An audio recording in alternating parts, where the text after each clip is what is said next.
me gratte les veines pour acheter cette super carte à peu près 250 000 € de budget. J'ai arrêté ma dernière année d'école d'ingé à l'âge de 22 ans pour me consacrer sur les marchés. Ça fait 6 ans. Mes revenus, ils ont explosé il y a 1 an et demi. C'est d'être rentier à l'équivalent de 20 000 € par mois. Ça a créé une émotion en moi et depuis ce moment-là, je me suis dit, je veux être trader. Bienvenue dans ma chaîne YouTube et on démarre un podcast avec un partenaire, un associé et surtout une personne que je connais maintenant depuis plus de 7 ans, Vivien, qui est un trader clairement ultra qualifié. On a quasiment commencé le trading dans la même période d'ailleurs et aujourd'hui on va avoir l'occasion de parler de pas mal de sujets. Donc Vivien, je te laisse te présenter directement, comme ça la communauté va pouvoir te connaître un petit peu. Et déjà ça me fait plaisir d'être reçu sur ta chaîne. Donc comme tu viens de le dire, Vivien, 28 ans, trader. Ce qu'il faut savoir c'est que j'ai arrêté ma dernière année d'école d'ingé à l'âge de 22 ans pour me consacrer sur les marchés. Donc ça fait 6 ans. J'ai touché à mes premiers graphes, j'étais à peine majeur. Vraiment c'est concours de circonstances grâce au salariat. J'ai commencé sur les actions mais en vrai je cassais pas 3 pattes à un canard. Tu faisais quoi en termes de bourse? En fait j'allais surtout analyser des grosses entreprises très connues, que ce soit dans le milieu aéronautique, donc du Airbus, que ce soit du LVMH. En fait je regardais des mouvements, quand ça retracé, j'ai eu vite l'instinct de me dire il faut pas que j'achète là quand le marché il est super haut, faut que j'attende qu'il retrace pour acheter, c'est mieux d'acheter un meilleur prix. Et en fait, je cassais pas 3 pattes à un canard dans le sens où parfois je rentrais un peu trop précipitamment alors que le bottom pouvait continuer bien plus que ça. Enfin ça je le sais maintenant grâce à l'expérience que j'ai pu acquérir, mais c'est ça globalement, j'arrivais à faire du DCA en termes d'investissement. J'avais l'impression de faire du trading mais en réalité c'était de l'investissement DCA sur des actions. Mais je commençais à analyser mes premiers graphiques comme je les analyse entre guillemets maintenant pour le trading, tu vois. J'allais voir des courbes, j'allais voir des graphiques avec des chandeliers japonais, des bougies là. Ouais, donc voilà, ça a commencé comme ça et puis à un moment, comme je passais par différentes étapes, tu sais, j'ai fait SAP Bac Pro BTS, donc j'ai vu les... T'as fait un SAP aussi? Ouais.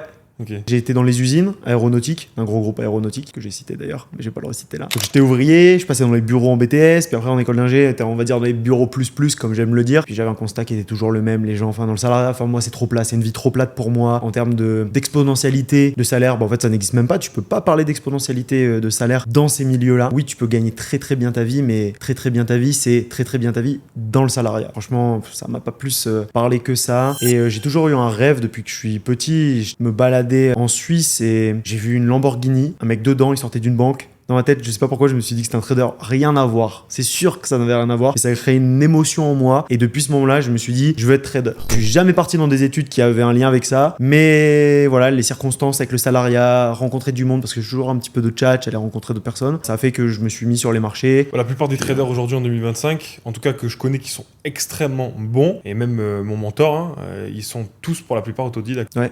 Maintenant, on voit très peu de gens qui se sont formés avec les études ou ce genre de choses. Non, c'est clair. Non, c'est clair. Et voilà, du coup, il y a 5-6 ans en arrière, c'est là où j'ai décidé de mettre vraiment le pied à l'étrier, au moment où j'ai quitté l'école d'ingé, et de vraiment de m'accentuer sur ce domaine-là. Et puis, on en est là. Et on s'était rencontrés dans une conférence liée au trading. C'est à ce moment-là. Okay. Mais toi, t'avais déjà un pas dedans et moi aussi. Hein, ouais. À ce moment-là, ouais. Et justement, ce serait quand même bien, parce que sur les réseaux sociaux, c'est vrai que tu fais un peu partie des mecs de l'ombre, toi, par rapport aux réseaux sociaux. Comme moi, en fait, on commence à s'exprimer de plus en plus, à faire part de notre expertise. Est-ce que t'as déjà un peu expliqué à ta communauté qui t'étais et tout, ce que tu faisais? Je me suis jamais vraiment présenté concrètement. C'est vrai que moi, sur YouTube, j'ai fait 2 vidéos comme ça. D'ailleurs, la dernière sur là, c'est la 3e du coup. Ouais. Là, c'était la 3e. C'était la première que je relance pour relancer YouTube.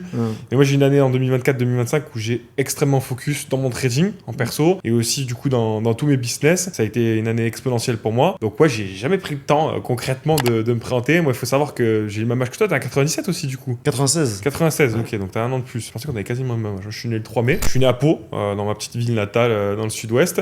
Et de base, niveau scolaire, c'était catastrophique. J'aime bien le dire, et je l'ai dit souvent en conférence devant des milliers de personnes, je m'en cache pas, j'ai fait 5 ans de lycée. Donc déjà, quand tu pars de là, déjà, il y a un gros problème. En réalité, j'ai failli redoubler ma 3e. J'ai eu une prof d'espagnol en prof principal qui m'avait énormément aidé à passer en seconde. Donc je suis parti en général. J'ai fait 2 secondes en général. Donc j'ai redoublé ma seconde. Et après, je suis parti directement en première. Donc en première, à ce moment-là, j'ai fait une première technologique. Jusqu'à là, tout allait bien. Pour devenir ST2S, ça s'appelait à l'époque, ça n'existe plus maintenant. Le social m'a tiré énormément. Et du coup, au final, j'ai été ric-rac en termes de moyenne. Et je suis passé directement sur un parcours professionnel. Donc comme toi, j'ai fait un BEP cuisine pendant 1 an. Et après, sur l'année d'après, j'ai fini avec un bac pro cuisine. Et alors là, j'adorais.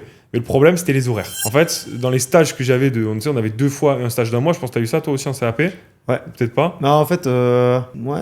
En tout cas, moi, j'ai même plus que ça. Hein. Ok, bon, nous, on avait vraiment deux fois un mois dans l'année. Ok. Et je me suis rendu compte qu'avec les stages, en fait, je commençais à 9h, je finissais à 15h le service. Et à 15h, je rentrais chez moi. Jusqu'à 18h, je reprenais jusqu'à 23h, minuit, 1h. Au final, j'avais jamais l'impression de couper. Ah, t'as Enfin pas bref, de vie, hein. j'ai quand même eu ce bac pro cuisine, mais je me suis très vite rendu compte que c'était pas possible. Et ma mère m'a demandé, déjà à ce moment-là, j'ai commencé à mettre un pied dans le trading et dans le business en ligne. Ma mère m'a quand même demandé de continuer les études. Là, je suis parti en BTS commerce. Donc là, c'était un contrat pro, 3 semaines en entreprise, 1 semaine en cours, dans une entreprise qui a fermé aujourd'hui, qui s'appelait du coup Tout par Gel. Donc c'était de la vente de surgelés. C'était quand même le deuxième plus gros réseau de distribution après la Poste. Ouais. Donc c'était quand même quelque chose, une entreprise qui a du potentiel. Bon, le Covid les a flingués, après Covid plutôt. Et à ce moment-là, j'ai vendu du surgelé pendant 2 ans. Et ce qui est drôle, c'est que je me suis retrouvé, j'ai trouvé que ça en alternance grâce à ma mère, je me suis retrouvé en coupure. Je faisais à peu près 9h, 14h et je repartais à 18h jusqu'à 21h pour que l'après-midi on travaillait pas. Parce que ça doit être 1 heure creuse sûrement pour les appels. Et à ce moment-là, voilà, ça a été l'explosion. Ça, c'était il y a quelques années maintenant. Alors moi, le temps, ça fait 2. Mais ouais, c'était au moins à 6-7 ans. Et c'était au moment où je découvre vraiment le monde des crypto-monnaies et le trading à fond. Ouais. Donc là, je fais mes premiers investissements. Moi, j'ai commencé le trading de base. C'était pas du trading CFD, ni du trading futur que j'ai connu par la suite. C'était vraiment que de la crypto-monnaie. Donc j'ai investi sur mon premier Ethereum. J'ai commencé à en accumuler, etc. Et de mémoire, enfin, c'est pas de mémoire, c'est sûr, l'Ethereum était 80 € à cette période-là. Pareil. Donc on a commencé quasiment à la même période, du coup. Et dis-toi, j'en ai acheté pas mal et je me suis fait scam. Vraiment, tu t'es fait scam par quoi? Une société, ils allaient. Je peux faire quoi avec les masternodes là? Les Get du coup? Non, c'est. Je sais plus comment il s'appelait. Coin, je sais pas quoi, là, le gros scam à des milliards? Non. Okay. Ils prenaient que des Ethereum. Et en fait, tu prenais un rendement sur ce qui se passait. Et au début, tu le recevais en Ethereum. Et après, c'est passé en USD. Et après, ils sont partis avec la caisse. Moi, j'ai acheté je sais pas combien parce qu'à ce moment-là, en plus. T'avais accumulé beaucoup? Ouais, quand même. Bah, quand tu chopes des Ethereum à 86 $, même pas 60. Je crois que un de mes plus bas que j'avais acheté, c'était 76. Okay. Déjà, dis-toi, la première fois que j'en avais acheté, j'en avais déjà acheté 5 ou 6. Juste première fois où j'ai mis ma carte, tu vois. Okay. J'en avais acheté 5 ou 6. Tout ce que j'avais, je l'ai mis dessus. Ciao.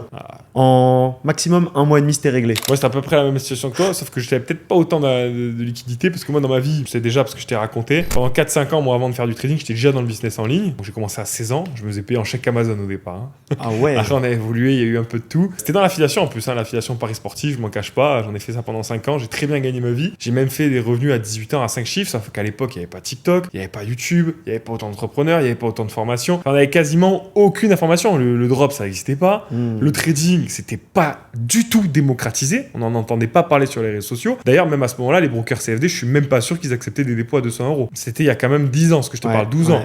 On avait cette appréhension que sur les marchés financiers, il fallait rentrer avec un minimum 1 million. Ouais. C'est ce qu'il fallait placer à peu près. Et il y en a encore beaucoup qui ont cette croyance maintenant. Et maintenant, il y en a beaucoup, mais ça commence quand même à beaucoup plus se démocratiser. D'ailleurs, ça a été eToro qui a beaucoup démocratisé quelques années plus tard. Et donc, pendant 5 ans, j'ai fait beaucoup d'argent. Mes plus beaux petits revenus, c'était 3-4 000 €, mais à cette époque-là, c'était génial pour moi, même mineur. Hein. Et jusqu'à mes 20-21 ans, on va dire, jusqu'au moment où j'ai commencé l'alternance à Tout par Gel. Et en fait, au moment où j'ai commencé l'alternance à Tout par Gel, c'est là où j'ai découvert le trading, mais du coup, il y a une phase de down, puisque toutes mes sources de revenus n'étaient plus existantes. Entre les 4 000 à 10 000 €, je passe à quasiment 1 000 € d'alternance, ça c'était le fixe. Et le trading, tu sais ce que c'est au départ. Premier compte chez IC Market, ça se passe nickel. Je passe de 200 à 800 €. Ça y est, je me dis, le trading, c'est incroyable, c'est trop facile. Je retire. Alors là, j'ai eu l'intelligence de retirer. Ouais. Deuxième compte, je redépose. Tu sais où il a fini, quoi. J'appelle ça le syndrome du loup de Wall Street. Ok. Genre, t'arrives, tu commences, tu fais des 40% sur ton capital en 1, 2 jours, 3 jours. Et puis, t'arrives sur une session. Et puis, t'es rentré et t'es ressorti et t'as plus rien. Et j'ai commencé avec du copy trading en plus. Ah ouais, okay. Et c'était assez temps, mais il n'y avait pas tous les télégrammeurs maintenant qu'on peut voir, et ni les influx voleurs qu'on pouvait voir aujourd'hui. Là, c'était vraiment avec une société, j'avais payé un abonnement, comme toi d'ailleurs, on a commencé au même endroit, mais pas dans la même. Ouais. Et je suivais des signaux d'un trader qui n'étaient pas obligatoirement bons, c'était pas ça à ce moment-là. Donc voilà mon histoire. Et après, il y a eu 7 ans qui ont passé où là, j'ai bouffé des heures de graphique, j'ai fait des conférences devant des milliers de personnes, et depuis maintenant 5-6 ans, j'ai mis 1 an quasiment à être rentable sur les marchés. Une bonne année. Okay. Mais ça a été une année compliquée. Ouais. T'as mis combien de temps, toi, à peu près? Franchement, je pense qu'on est sur du pas loin de 3 ans, mais parce que je suis une tête brûlée. Dans le sens où j'ai eu des super mentors. Il y a parfois des trucs, des tips qu'ils m'ont donné que j'ai tout de suite appliqué, qui m'ont fait des tilts. En fait, tout de suite, il y avait le déclic et du coup, c'était en action tout de suite. Et il y a d'autres choses qui m'étaient partagées, j'écoutais pas et je continuais comme une espèce de mec complètement buté et je fonçais. À ce moment-là, de mémoire, quand je te connaissais, t'étais pas non plus 100% focus dans le trading. Ouais, ah oui, ça a joué aussi. C'est vrai qu'il y avait ça aussi. Au final, quand tu quittes, je gagnais quand même des revenus pas dégueulasses pour un jeune de 20 ans, 22 ans avec le salariat. Malgré tout, j'étais encore en études, mais je gagnais déjà plus de 2000 € net par mois. Donc en plus, quand t'as une copine, vous partagez des frais avec de l'hébergement, enfin le logement que vous avez ensemble. Au final, t'économises énormément et tout. Enfin, t'as un bon niveau de vie déjà. Bien sûr. Surtout en plus, on n'apprend pas l'éducation financière à l'école. Donc à ce moment-là, ce qui se passe, c'est que tu dépenses comme ça, tu pars en voyage, machin, tu penses pas à des investissements, tu penses pas encore trop à ça. T'es un peu, on va dire, dans une espèce de petite bulle, dans un petite euphorie limite. Donc t'as mis 3 bonnes années. Tu te mets dans le trading. T'as pas eu le focus adapté. Non, t'as pas de thunes au début, c'est compliqué. Enfin, quelqu'un qui gagne peu d'argent, franchement, quand il arrive sur les marchés, au début, il a plein de billets qui arrivent, des billets mentaux parce qu'il veut juste faire de l'argent et en fait, il va pas du tout gérer son risque. Et au final, souvent, c'est comme ça que tu te prends des petites claquettes par le marché. D'ailleurs, je tenais à faire l'aparté. Je reçois Vivien aujourd'hui, il faut le dire. Je recevrai très peu de personnes sur cette chaîne YouTube parce qu'aujourd'hui, il y a beaucoup de personnes que je ne peux pas me permettre de mettre en avant parce que la qualité de trading n'est pas au rendez-vous aujourd'hui. Il faut savoir que Vivien, c'est une communauté de 19 000 membres dans le public. Ouais. 19 000 membres dans le public. C'est un canal qui a 5-6 ans quasiment, au moins. Et derrière, surtout, des centaines de membres pro avec des targets qui sont juste exceptionnels. On va chercher des 200, 300 pips. Ce que je vais faire directement, c'est que je vais vous mettre la chaîne YouTube de Vivien qui apparaîtra par là au moment même où je parle. Donc ça, allez voir, il y a pas mal de contenus qui sont vraiment cool en termes de trading. Je vous mettrai également le lien de Telegram de Vivien, ok, donc pour que vous puissiez rejoindre son canal public et avoir accès à toutes ses analyses, tous ses signaux. Et le troisième, du coup, je vous mettrai également le Insta de Vivien pour aller voir tous ses contenus courts. Si ça vous intéresse, c'est vraiment un gars où je vous envoie toute ma confiance, vous pouvez y aller. C'est clairement un des rares traders que je respecte sur le marché et c'est quelqu'un en qui j'ai confiance de manière aveugle. Donc voilà, Vivien, ça me fait plaisir aujourd'hui de te recevoir. Merci. Et je connais la qualité de ton trading et il m'a pas mal inspiré sur ma 2e à 3e année de trading. D'ailleurs, aujourd'hui, même dans ma stratégie que j'ai actuellement, il y a des restes de Vivien. Donc pour vous dire que ça a été quelqu'un qui a été marquant dans mon trading. Je te remercie pour le message. Déjà, je suis très honoré de ça. Je me permets une petite parenthèse. Je sais plus si tu l'as dit, mais je préfère quand même le dire aussi aux personnes. Je suis en live tous les jours, donc ils vont pouvoir avoir accès à tout ça. Okay. Comme tu disais que tu avais partagé la chaîne YouTube, donc ils vont pouvoir voir. Ouais, de toute façon, du lundi au vendredi, ils le verront. Ouais. Prise de position en direct, donc c'est magnifique. Donc voilà, les amis, vous savez ce qu'il vous reste à faire. Là, vous avez vu, je suis pas en train de parler de mes services, je suis en train de parler de ceux de Vivien, parce que c'est important de savoir dire quand tu as des bons résultats, mais de savoir dire aussi ceux qui ont des bons résultats comme Vivien. C'était quoi tes objectifs dans le trading au départ, Vivien ? C'était simplement de gagner ce que je gagne dans le salariat, mais en étant à mon compte, sans devoir quoi que ce soit, qui que ce soit, et d'avoir cette liberté que je voulais. Mon objectif, en vrai, c'était de pouvoir voyager. Juste déjà de pouvoir voyager. Et ça, en fait, quand t'es dans le salariat avec 3 semaines... Non, combien de semaines de congé payé ? J'ai même plus 4 semaines de congé payé par an, ou 5 semaines, un truc comme ça. Enfin, je suis complètement déconnecté maintenant, c'est tellement longtemps que j'ai quitté ça, mais franchement, c'est rien. Enfin, tu vois, je vais pas travailler 11 mois de l'année pour pouvoir me permettre de voyager, on va dire un mois. C'était même pas une liberté financière, toi. Ce que tu recherchais, c'était vraiment une liberté géographique. Ouais. Ça a été la première chose pour moi aussi, d'ailleurs. Premier truc. Et puis ensuite, c'était de développer de la finance. Et encore, je me trouve pas très éduqué financièrement. Je sais qu'au niveau trading, je suis très très bon là-dessus. Je le dis vraiment avec un maximum d'humilité. Je sais que je suis bon dedans, je fais énormément de résultats dedans. Par contre, sur le côté, tu vois, je suis encore un peu sur mes diversifications. Je suis encore, je vais pas dire fébrile, mais j'ai pas encore tu vois, suffisamment d'expertise dessus pour complètement me développer à droite à gauche et savoir être focus. Tu vois, toi, tu as ce truc-là. Par exemple, déjà, on en avait parlé quand tu étais rentré dans ton projet. Je repense à ça parce que c'est que tu parlais des vidéos YouTube que tu avais pu faire, là, les 2-3 dernières là, que tu as pu faire, là, les 2 précédentes. Et c'est vrai que même cette vidéo, personnellement, elle m'a inspiré. Quand tu étais à Bali, que tu partageais parce que tu vois, tu as investi dedans. C'est des choses que j'ai envie de faire et que pour le moment, je fais pas. En fait, je coffre beaucoup d'argent, mais je l'utilise même pas spécialement encore dans mes investissements. Moi, c'est pour ça que j'ai commencé le trading au départ. Okay. En réalité, quand j'ai commencé les 50 business dont j'ai parlé tout à l'heure, qui n'avaient rien à voir avec le trading où j'étais mineur, je voulais mon premier appartement. Je voulais un toit sur la tête, me dire qu'en fait, toute ma vie, j'allais avoir un endroit où je ne devais pas payer de loyer. Et j'avais déjà cette boule au ventre de l'entrepreneur de réussir. Et ça, c'était à l'âge de mes 16 ans. Mais comment tu veux que 16 ans, je ne veux pas vous le cacher ici, s'il y a le fils qui est là, à 16-17 ans, c'était impossible de déclarer pour moi, je ne pouvais même pas créer d'entreprise. Je l'ai créé à l'âge de mes 18 ans, dès début mai, donc j'étais né le 3 mai, j'ai dû le créer quelques jours plus tard, l'entreprise La Micro. Et au final, les choses ont fait que, après j'ai voyagé à Barcelone, j'ai voyagé à Bali, et là maintenant je suis résident fiscal à Dubaï. J'ai pas eu ce rêve de gosse d'acheter un appartement. Il y en a qui rêvent de la belle Rolex, de la belle Ferrari. Non, mon rêve de gosse, moi, c'était un appartement à Pau. Et à Pau, à ce moment-là, d'ailleurs, ça a bien explosé depuis. J'aurais fait une super affaire. Un T1, donc une chambre. Je sais pas, c'est T1 une chambre en France, c'est ça? Ouais, je crois que c'est ça. Ouais, bon, bref, en une chambre, vous m'avez compris, avec salon, salle de bain, c'était l'équivalent de 60 000 euros. Donc c'était donné. Maintenant, aujourd'hui, les Palois, peut-être qu'ils le sont mieux que moi. Mes amis qui sont dans l'immobilier à Pau, ils vont peut-être se foutre de la gueule, mais je crois qu'on est quasiment à 100 000 euros. Ouais, ok. Donc ça, c'était mon premier rêve. Et au final, j'ai pas pu aller au bout des choses par rapport à ça. Les années ont passé, j'ai commencé à voyager, j'ai commencé à faire la fête, j'ai commencé à profiter de mon argent. Je me suis fait plaisir et au final, j'avais cet objectif en 2023-2022 de faire un crédit immobilier avec mes revenus de trading, etc. Créer un historique bancaire à Dubaï. Et cette année 2024, 2023, fin 2023, début de toute l'année 2024 et là, c'est début d'année 2025, ça a été clairement l'explosion. J'en parlerai pas dans ce podcast parce que je pense que je dédierai une vidéo que à ça au niveau des chiffres. Là, pour l'instant, je préfère rester discret. C'est pour ça d'ailleurs, je n'étais pas sur YouTube pour vraiment rester concentré sur mes revenus. Et j'ai commencé en fait à réaliser ce rêve-là, non pas avec un appart à 60 000 euros, mais comme je l'ai dit il y a 8 mois ou 9 mois, là tu l'as dit, c'était ma première vidéo YouTube, ou la deuxième, dans la première, où j'ai acheté un appartement à l'équivalent d'1,2 million avec les frais à 1,3 million en dirhams, ce qui représentait à peu près 360 000 $. Là, ça y est, le toit sur la tête. Si jamais je vis pas dans l'appartement, un revenu qui varie entre 2 000 et 5 000 $ en fonction de si je le mets en Airbnb ou en long terme. Ici, en long terme, il faut savoir que cet appart, il vaut à peu près 25-26 000 euros à la location à l'année. Okay. Donc, pour le 100% dans ma poche, parce qu'après, les charges, électricité, eau, clim, wifi, ça, c'est à la charge du client. Ouais. D'ailleurs, je pense que je vais le louer à l'année là, dès septembre. Et là, ça a été un soufflement, plus ce poids sur les épaules, cette boule au ventre que j'avais depuis l'âge de 16 ans, qui a été réalisé longuement après. Et là, il y a tout qui s'est enchaîné parce qu'au même moment même, j'avais déjà commencé à investir comme un off-plan à Bali. Okay. Donc, ma première villa à Bali que tu as vue du coup dans la vidéo YouTube. D'ailleurs, je vous invite à aller la voir si vous ne l'avez pas encore vue. Et là, du coup, ça a été un off-plan où en fait, j'ai acheté un terrain à l'équivalent, bon, je vais dire les chiffres, parce que de toute façon, il est déjà sorti, mais à 120 000 euros le terrain. Et il se trouve que le terrain, en fait, on l'a scindé en deux. Donc, moi, j'avais 60 000 euros de terrain. Et après, des mensualités à payer tous les mois. Un off-plan ici, bon, je pense que tu connais, tu t'es déjà intéressé à l'IMO à Dubaï. Tu vas payer sur 2, 3, 4 ans, des fois trimestriel, des fois tous les 6 mois, ou même des fois, il y en a qui proposent une mensualité de 1% tous les mois. Et du coup, j'ai fini ces mensualités au bout d'un an. C'est une villa qui m'a beaucoup aidé à franchir aussi un cap financier, à franchir un gros cap financier. Tu connais mes revenus, on en a déjà parlé. Et cette villa, elle m'a poussé à les avoir. Donc, elle a été finie il y a 6 mois maintenant. Il y a quelques couacs au niveau de l'électricité.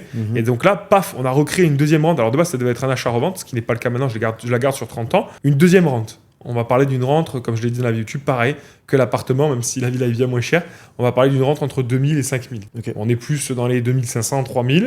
Mais en basse saison, on va être à 2000 et dans la haute saison, là, comme en cet été, là, on va monter à 4000, voire même 5. Ça dépend comment elle est louée. Et là, j'étais à Bali 3 semaines en vacances avec mes amis et ma petite femme. Et c'était pas prévu, voilà. Enjoy, chill, tranquille. Moi, j'ai un projet en tête, là, absolument, je peux le dévoiler sur YouTube, c'est d'acheter un 2 chambres à Dubaï. Donc aux Émirats, ici, là, dans le quartier que je vise, Downtown Business Bay, on va compter entre 600 000 et 800 000 euros. Pas de mortgage, donc pas de crédit. Ça, c'était la vision d'il y a quelques années où je voulais faire l'historique bancaire. Là, maintenant, je veux tout en cash. Okay. Je veux pas m'endetter. Okay.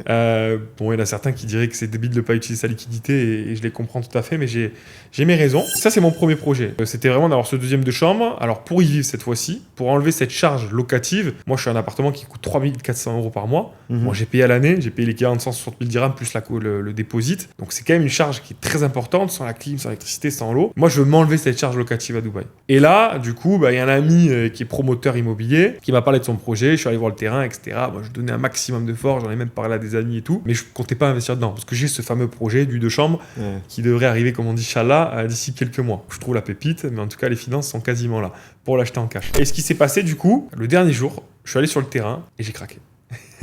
J'ai craqué, j'ai vu l'opportunité.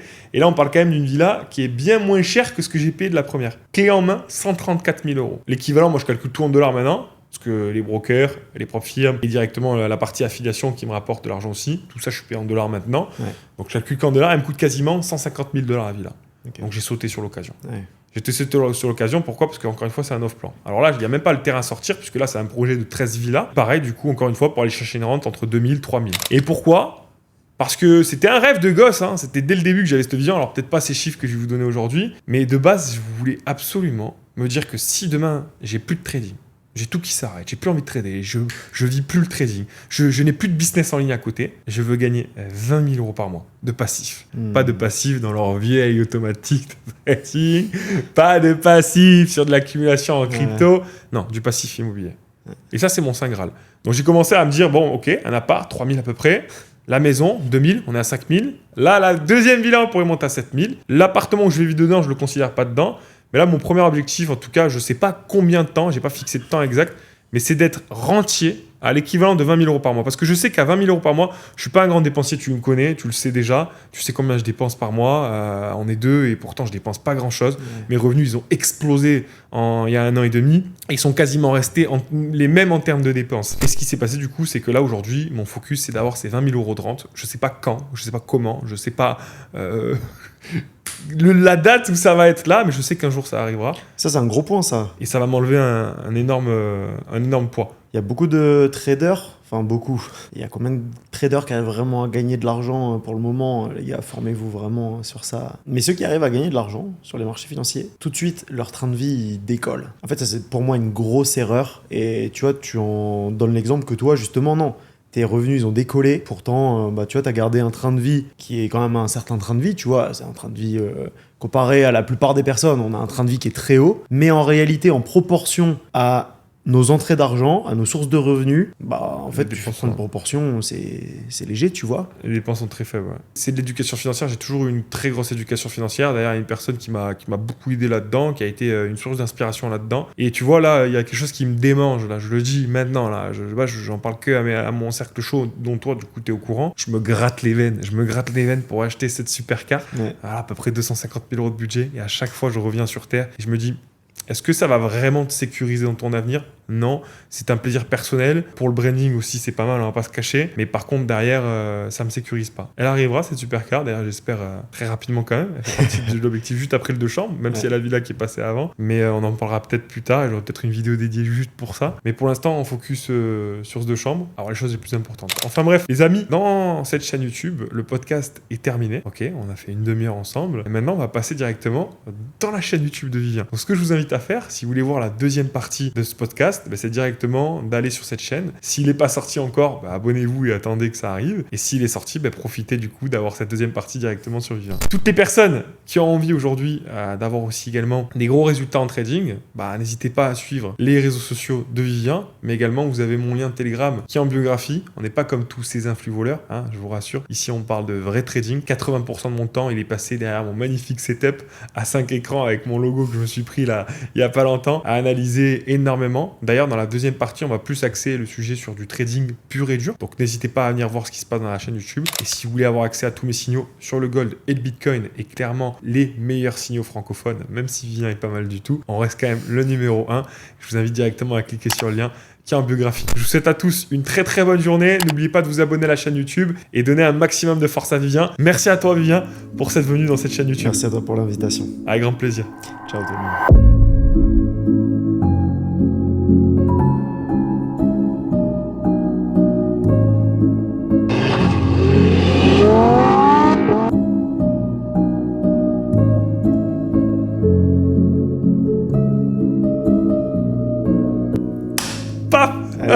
Allez, on recommence.